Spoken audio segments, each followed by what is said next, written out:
Texas, 1944.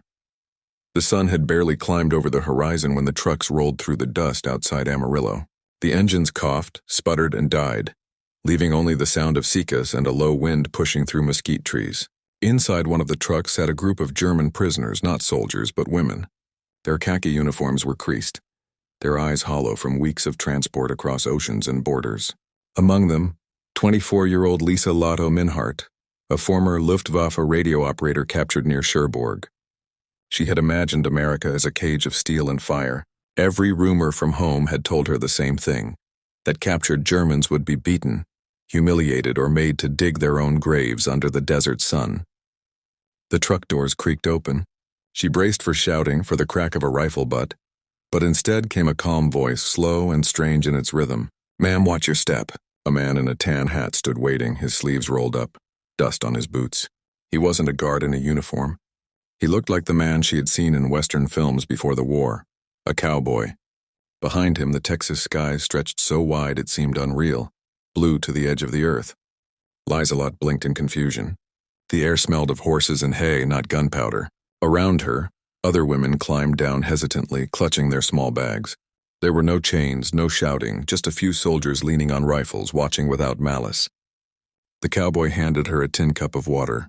It was cold, cleaner than anything she'd tasted since France. She drank it all at once. He nodded. Plenty more where that came from. She didn't know what to say.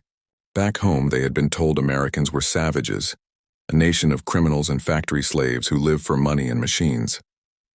Yet here, standing in the soft heat of a Texas morning, she saw something that didn't fit the stories. Cattle moved lazily beyond the fences. Windmills turned in the distance. A dog barked, chasing shadows in the dust. The cowboy pointed toward the stables. "You folks will be helping out here, feeding, cleaning, riding if you're up for it." "Riding?" She almost laughed. She had expected shackles, not saddles. When the camp gates closed behind them, Lisa Lotto turned to look back at the open plains. For the first time since capture, she felt something she hadn't felt in months: curiosity. She whispered to herself, half in disbelief, half in wonder, This is America." The scene fades as the narrator cuts in. She had been taught to fear a monster. Instead, she found a nation so confident it didn't need to hate its enemies. A land where prisoners were given horses, not chains. Before she ever saw Texas, Lisa Lotto had been certain she would die in America. Every German she knew believed it. The Reich's propaganda machine had made sure of that. Posters plastered across factory walls warned that captured soldiers would be tortured, starved, or used for experiments. Radio broadcasts described America as a land of corruption, a place where degenerate democracy had erased honor and replaced it with greed. For women like Lisa L., the fear was even sharper. Rumors spread through the Luftwaffe's auxiliary corps that female prisoners were sent to labor camps or used by enemy soldiers. The stories were whispered by officers and printed in pamphlets, each one reinforcing a picture of the United States as a cruel empire disguised by technology. That fear sat with her through the long journey west, through the cargo holds of Liberty ships, through the endless railways that cut across the plains. And yet when the doors opened in Texas, the nightmare didn't come. The guards offered food. They said please and thank you. It was so unnatural. She wondered if it was part of some trick. But it wasn't a trick. The United States had something the Reich never truly understood: moral confidence. By 1944, America had become the world's largest warden of prisoners, holding over 400,000 captured Axis soldiers and civilians on its own soil. But instead of punishing them, the U.S. Army followed the Geneva Conventions with obsessive precision. Prisoners were paid small wages for labor, allowed to write letters, attend religious services, even learn English in camp schools. And in Texas, where land stretched farther than the eye could see, they were put to work on ranches and farms instead of behind barbed wire fences. The logic wasn't sentimental. It was practical. America had lost millions of young men to overseas service. Food still had to be grown. Cattle had to be tended. Cotton had to be harvested. German PS filled the gap. But to Lisa Lotto and her fellow captives, this practicality looked like something else entirely: compassion. The first night she sat on her bunk, staring at a plate of food she didn't think she deserved. Beef stew, bread, butter, even a slice of apple pie. She couldn't eat. She thought it was a test. Another woman whispered that the food was poisoned. But by the next morning, hunger defeated fear. They ate and they realized something profound. The enemy they'd been taught to despise fed them better than their own army ever had. In one of her first letters home, censored before delivery, Lisa Lau wrote, "They told us we would be slaves, but here even the guards say good morning. The sky is enormous and the food tastes of mercy." For German women raised under dictatorship, the greatest shock was not material comfort, it was dignity. America didn't need to humiliate its captives to prove its power. That quiet, unshakable confidence would soon begin to dismantle everything they had believed about the war. By the spring of 1944, America had become the largest prison keeper in modern history. Across the country, more than 400,000 Axis prisoners, Germans, Italians, and Japanese were being processed, fed, and assigned to labor. Texas alone held more than 70 major camps scattered like islands across the plains from El Paso to Huntsville. Most were built in a matter of months, identical in layout and function, rows of wooden barracks, mess halls, workshops, and parade grounds. But what made these camps remarkable wasn't the architecture, it was the philosophy behind them. Unlike the barbed wire brutality of Axis facilities in Europe or Asia, American P camps were designed not to crush morale, but to control it through order and decency. The logic was coldly efficient. A well-fed, busy prisoner caused fewer problems, required fewer guards, and perhaps most importantly became a quiet ambassador of American superiority when the war ended. Each camp operated like a self-contained city. They had libraries stocked with donated English and German books, infirmaries with running water and clean linens, and workshops where prisoners repaired clothing and equipment. Even orchestras and theater troupes were organized to keep the prisoners occupied. To the outside world, this seemed absurdly generous. But to U.S. military planners, it was psychological warfare of the most subtle kind. When the U.S. War Department began receiving captured German women in 1944, mostly nurses, clerks, and auxiliary personnel from the Luftvafa, they faced a logistical question no one had anticipated: where to put them. The solution was Texas. With its vast open spaces and agricultural needs, it became a natural location for experimental P-labor programs that could safely include women. Many of these women arrived through Camp Hearn or Camp Swift, sprawling installations surrounded by wheat fields and mesquite. There the rules were simple. Obey, work, and you would be treated fairly. Any violation of discipline meant confinement, but for the most part the camps operated on mutual trust. The work assignments soon became as varied as the Texas landscape itself. Some prisoners harvested cotton under the punishing sun. Others sorted produce in warehouses or milked dairy cattle. The women, however, were often assigned to ranch work where they cooked, mended, or tended livestock. For them, this was a world beyond comprehension. American soldiers trusting captured Germans with horses, tools, and freedom of movement. To American ranchers, it made sense. There were simply not enough hands left to run the war economy at home. To the German women, it was a revelation. The propaganda that had painted Americans as moral degenerates now collided with a reality of discipline, routine, and unexpected kindness. Even the meals were astonishing. Each prisoner received 3,200 calories a day, more than many American civilians. Bread, beef, potatoes, vegetables, and even coffee or fruit when available to German PSWs used to ration cards and thin soup. It felt like abundance beyond reason. Everything about the American system ran on logistics. From the trains that delivered food to the trucks that collected laundry. The same industrial might that built tanks and bombers also fed its prisoners. And to Lisa Lotto Minhart, the lesson was unavoidable. Power wasn't just about armies. It was about organization. She wrote in her diary, "Every crate, every meal, every uniform fits into a plan. Nothing is wasted. They build everything like a machine that never sleeps." In time, she would see that machine up close on the ranches, where it merged with something even more bewildering to her: the easy, effortless generosity of ordinary Americans. The morning the trucks arrived, the air smelled of hay and dust. The Texas sun was still low, throwing long golden stripes across the horizon as the guards called the women's names from a clipboard. Lisa Lotto Minhart stood quietly among 24 others, her posture straight, her uniform faded but neat. None of them knew what awaited beyond the gates, only that they had been selected for a work detail on a nearby cattle ranch. They had imagined the worst. Chains, fields of hard labor, endless hours under a whip or barking sergeant. For months, rumors had swirled through the barracks, stories of prisoners sent into the desert and never returning. But when the trucks rattled up to the camp gates, what they saw left them speechless. Instead of armed guards and barking dogs, there were men in wide-brimmed hats and denim shirts leaning casually against pickup trucks. Cowboys, real ones. Their leader, a tall rancher named Frank Callahan, greeted them with a grin and a lazy wave. "Morning, ladies. You all ready to work?" His accent was so thick and cheerful that the interpreter had to repeat his words twice before anyone understood. When they arrived at the Callahan ranch, the shock only deepened. Instead of fences topped with barbed wire, there were open fields stretching to the horizon, dotted with herds of cattle and horses grazing under the vast sky. The first order of business, Frank announced, was not punishment but breakfast. Bacon sizzling in iron skillets, biscuits, eggs, and coffee strong enough to jolt the soul. The women sat in stunned silence as they were served at a long wooden table. No guard stood behind them. No one shouted orders. After breakfast came another surprise. Frank led them to a corral where several horses waited, saddled and restless. "You'll be learning to ride," he said with a smile. "Can't herd cattle on foot, and y'all are going to help us drive them in next week."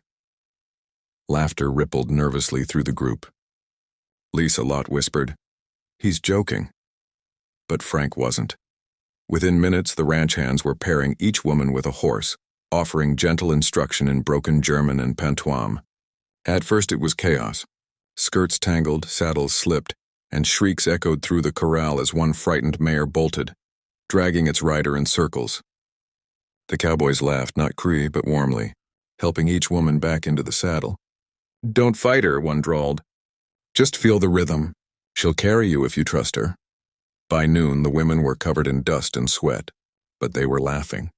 The fear that had gripped them for months began to melt under the Texas sun. For the first time since capture, they were outside the wire without guards at their backs. When Lisa finally learned to guide her horse at a gentle trot, she felt something she hadn't known since the war began. Freedom. Not the political kind, but a personal one. A feeling of motion, wind, and possibility. That night, back in the bunkhouse built for workers, she wrote in her journal, "They trust us. It is madness, but also perhaps kindness disguised as madness. They treat us not as enemies, but as people. I do not understand this America." Her confusion was shared by everyone in the group. They had grown up in a society that measured strength in domination and obedience. Here, strength looked like calm confidence, patience, and good humor. Even the cowboys' authority felt different. They commanded through example, not shouting. When a horse refused to move, they didn't whip it. They waited, spoke softly, and tried again. It was leadership built on respect, not fear. Lisa Lotto watched this with quiet astonishment. If this was the nation they had fought against, then everything she had been taught about America was a lie. The transformation came quietly, almost imperceptibly at first. Within days, the German women found themselves treated less like prisoners and more like ranch hands. Their only guards were the wide Texas skies, the rattling wind through the mosquite trees, and the watchful eyes of the cowboys who treated them with a kind of rough courtesy. Instead of iron fences, there were boundaries of trust. Frank Callahan explained it plainly. "You run, you'll die thirsty out there. You stay, you'll eat well and sleep easy. We're not your jailers. We're your neighbors till this war is done." Lisa Lotto didn't believe him at first. None of them did. But by the end of the first week, the truth became undeniable. The camp trucks came only once a week to deliver supplies, and no one counted heads. The women could have vanished into the plains at any time, but they didn't. Why would they? Here, under the endless sky, they were working, laughing, and even learning. They mended fences, milked cows, and learned to throw hay bales with the same precision they once applied to factory work back home. More than once, the cowboys stood back and watched in quiet admiration. "Tougher than half the boys we've hired," one remarked. "And they don't complain neither." Lisa Lotto noticed something else too, how differently the Americans seemed to value work. In Germany, labor was duty. Here it was pride. The cowboys joked, sang, and competed in small ways. Who could rope a calf fastest? Who could mend the longest stretch of fence before sundown? Evenings brought another culture shock. Instead of being locked away, the women were invited to sit by the fire, where harmonicas and guitars turned the Texas dusk into something that felt almost sacred. At first they sat apart, weary and uncertain, but the sound of the music worked on them slowly, breaking down the invisible wall between victors and vanquished. One night, when a cowboy began to hum Lily Marlene, the song that every German soldier knew by heart, Lisa found herself singing along before she realized it. The fire crackled, voices blended, English and German harmony and melody, until for a few fleeting minutes there were no enemies, only people bound by the same tune under the same stars. Afterward, Frank leaned back on his saddle and said softly, "War ends sooner when folks realize they were never that different." The next morning, the work resumed, but everything felt lighter. The barriers of fear and suspicion were fading fast. One of the women, Anna, asked if she could learn to use a lasso. The cowboys obliged, teaching her with patience and good humor. Before long, the sight of a German P twirling a rope over her head drew laughter from both sides. But what truly cemented the change came one afternoon when a storm rolled in fast from the west. The sky turned black, the wind howled, and lightning split the horizon. The cattle panicked, scattering across the fields. Without hesitation, the women ran to help. They mounted horses, shouted, waved, and rode alongside the cowboys through sheets of rain and mud, helping drive terrified cattle back toward the pens. Hours later, drenched and shivering, they returned together, victorious. Not one animal lost. Frank walked among them, his face streaked with rain and pride. "Guess y'all aren't just city girls after all," he said with a grin.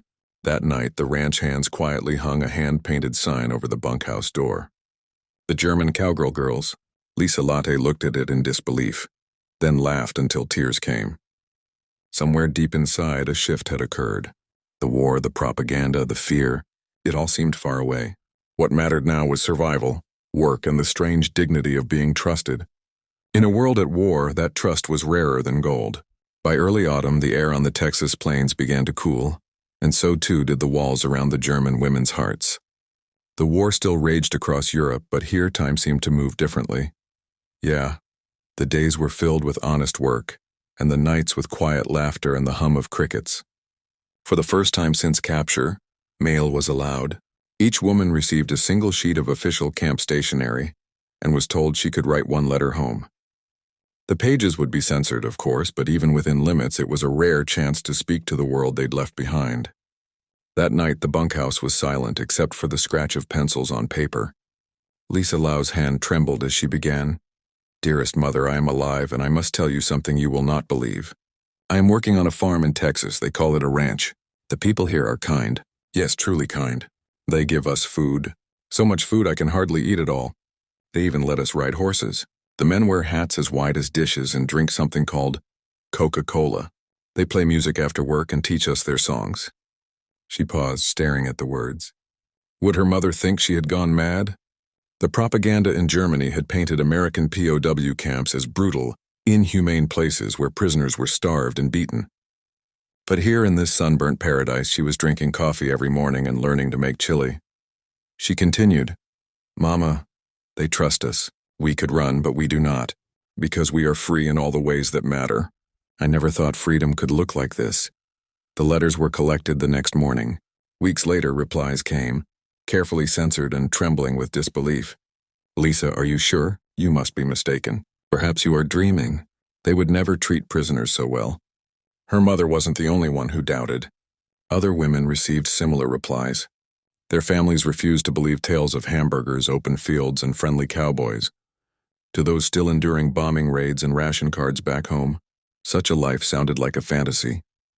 Even the American officers who reviewed the letters seemed faintly amused.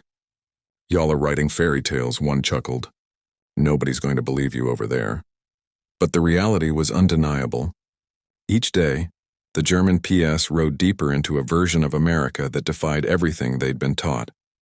They saw it in the abundance. Eggs by the dozen, meat by the pound, sugar by the sack. They saw it in the machines.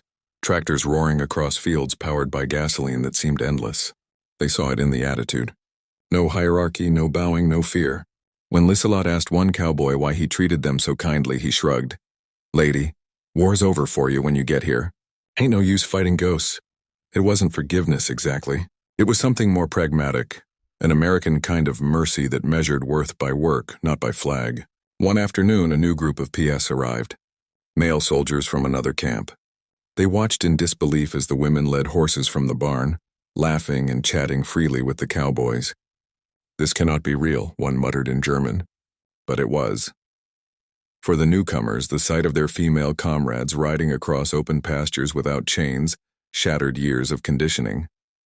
It was the first proof that captivity under the Americans could be something other than humiliation. And as those men joined the work crews, they too began to soften. The Cowboys taught them to mend fences, throw ropes, and eventually to dance. By November, the Callahan Ranch had become something impossible. A small corner of reconciliation in a world still burning. For Lisa, it was the beginning of a quiet revelation that humanity could survive even in captivity. That kindness could grow from the ruins of war. She didn't yet know that these lessons would follow her home, reshaping everything she believed about the world. April 1945.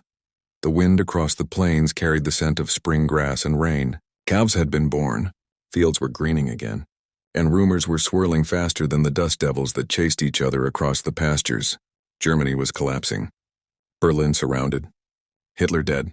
Some said, others whispered that it was propaganda. At the Callahan Ranch, the German women worked as usual. They mended saddles, washed clothes, and herded cattle. But the tension in the air was unmistakable. The radio in Frank's kitchen, usually reserved for country music and baseball, now carried nothing but news from Europe. That afternoon, when Frank came out to the barn, his face was solemn. He held his hat in one hand, the other gripping a folded newspaper. "Ladies," he said quietly, "it's over." For a moment, no one spoke. The words hung in the air like a thunderclap that hadn't yet broken. Over. "What do you mean?" Lisa Lotto asked in a whisper. "The war?" Frank said. Germany surrendered. Some women froze. Others dropped the tools they were holding. Anna covered her mouth and began to cry softly. Lisa Lotto just stared at the ground, her mind blank.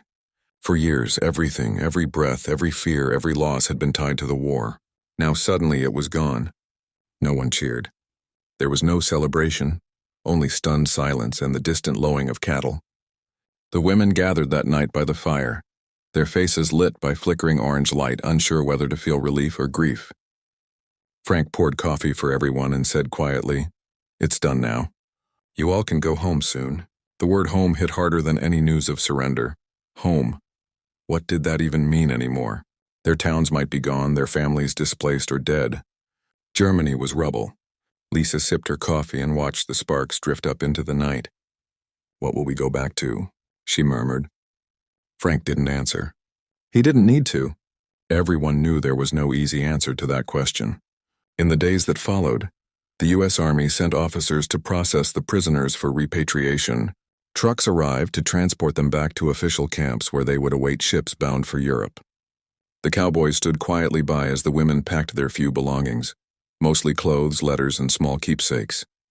Frank approached Lisa Lotto as she was folding her work gloves into a small canvas bag. "Reckon you'll be going home soon?" he said softly. She nodded, her throat tight.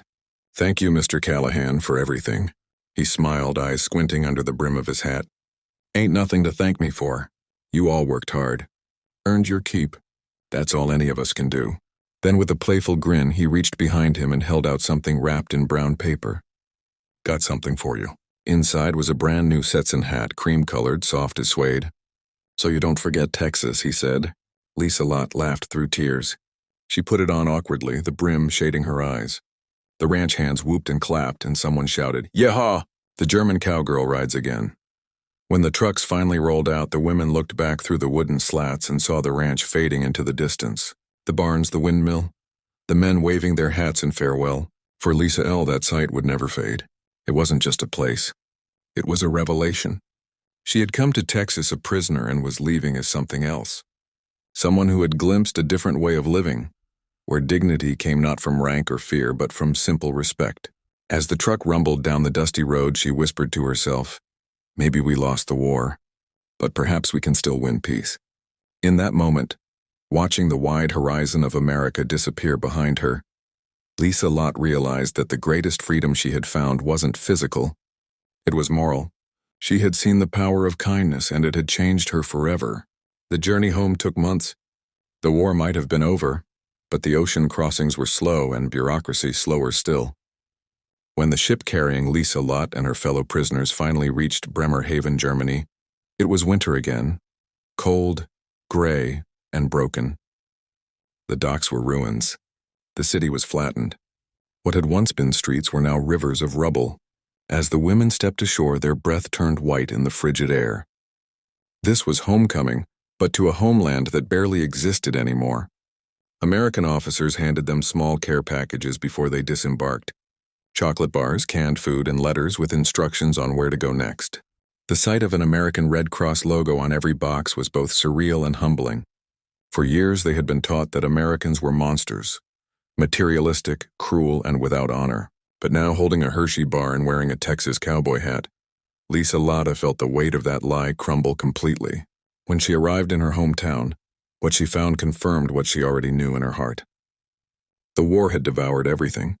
Her house was gone, her parents dead, her village burned, but in the ashes of destruction, she carried something the ruins could not erase, an idea she had learned under the Texas sun. She began working as a translator for the Allied occupation forces. Her English, learned from cowboys and ranch hands, was rough and full of slang, but it got her noticed. American officers often smiled when she called them partner or said ain't. She told them stories of Texas ranches, wide skies, and the kindness of the men who had treated prisoners not as enemies, but as human beings. It astonished many American soldiers to hear it. They had expected stories of hardship and cruelty, not tales of cattle drives, Coca-Cola, and cowboy hats. In 1948, Lisa L. was invited to speak at a post-war women's conference in Stuttgart. The topic, Rebuilding Through Understanding. She stood before an audience of German and Allied women, former enemies now seated side by side, and told them about her time in Texas. "I was a prisoner of war," she began softly, "but I never felt like one." She spoke of the cowboys who shared their food, of Frank Callahan's quiet dignity, of the day she first wore a Stetson and felt perhaps for the first time equal. "I learned that freedom," she said, "is not given by nations. It is given by people, one act of kindness at a time." Her words moved the crowd to tears. When she finished, an American woman came forward and embraced her. It was the first time many in that hall had seen such a thing. A German and an American, once enemies, now sisters. Years later, Lisa Lotto would immigrate to the United States. She settled in San Antonio, Texas, not far from where she had once worked as a P. She opened a small bakery that became known for its fusion of German pastries and Southern flavors. Apple strudel with pecan crumble, pretzels dusted with smoked salt. Above the counter hung a framed photograph. A young woman in 1945 wearing a cowboy hat too big for her head, standing beside a tall rancher with a shy smile. Beneath it, a simple inscription read, "From enemies to friends." When people asked her about it, she would say, "That's the man who taught me what America really is." By the time Lisa Lau passed away in 1987, she had become a symbol of reconciliation in her community. Former PWs, both men and women, would visit her bakery, trading memories of war and the strange kindness they had found in the most unlikely of places. Historians now say that these P experiences played a quiet but vital role in shaping post-war relations between Germany and the United States. Thousands of former prisoners returned home with stories of fairness, decency, and compassion. They became the first human bridges in a world desperate to rebuild trust. In the end, it wasn't treaties or governments that began the healing. It was the simple decency of ordinary people. And on a Texas ranch in 1945, a cowboy with a gentle heart had done more to mend the wounds of war than any diplomat ever could. Because sometimes the greatest victory isn't won on the battlefield. It's earned in the quiet grace of forgiveness.